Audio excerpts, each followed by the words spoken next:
Merci, Monsieur le Premier adjoint, chers collègues. Comme cela avait pu être le cas pour le contentieux opposant Monsieur le maire à Monsieur Nakache, l'adversaire de Monsieur le maire ne fait pas partie de nos amis. Pourtant, là encore, le recours à la protection fonctionnelle ne nous semble pas justifié. Que dit le Code général des collectivités territoriales à son article L 2123-35 ? Je lis : le maire ou les élus municipaux, le suppléant ou ayant reçu délégation bénéficient à l'occasion de leur fonction d'une protection organisée par la commune conformément aux règles fixées par le Code pénal et lois spéciales et le présent Code. Oui, la protection fonctionnelle est due au maire dans l'exercice de ses fonctions. Qu'en est-il là en l'occurrence ? Considérant que M. Christian Estrosi est mis en cause pour des propos supposés diffamatoires tenus à l'encontre de M. Pierre-Alain Manoni impliqué dans une affaire d'aide aux migrants, est-ce donc dans le cadre de ses fonctions que M. le maire a suscité la plainte en diffamation de M. Manoni ? Non.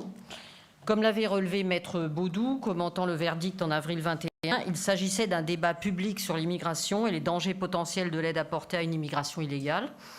Débat public dans lequel intervenait Christian Estrosi en tant qu'homme politique et non maire de Nice. Il n'est pas de notre ressort d'utiliser la protection fonctionnelle et donc l'argent des Niçois pour la protection des droits ou de l'image de l'homme politique Christian Estrosi, seulement et uniquement celle de maire de Nice. Nous voterons contre cette demande en invitant Monsieur le maire à mieux distinguer ce qui, dans sa vie publique, relève de son rôle d'administrateur territorial comme il aime à se dépeindre, et donc maire de Nice, de ce qui relève de son activité d'homme politique, libre de s'exprimer sur des sujets faisant polémique, il me semble, mais en assumant, comme tout autre responsable politique, les risques, y compris pénaux. Merci.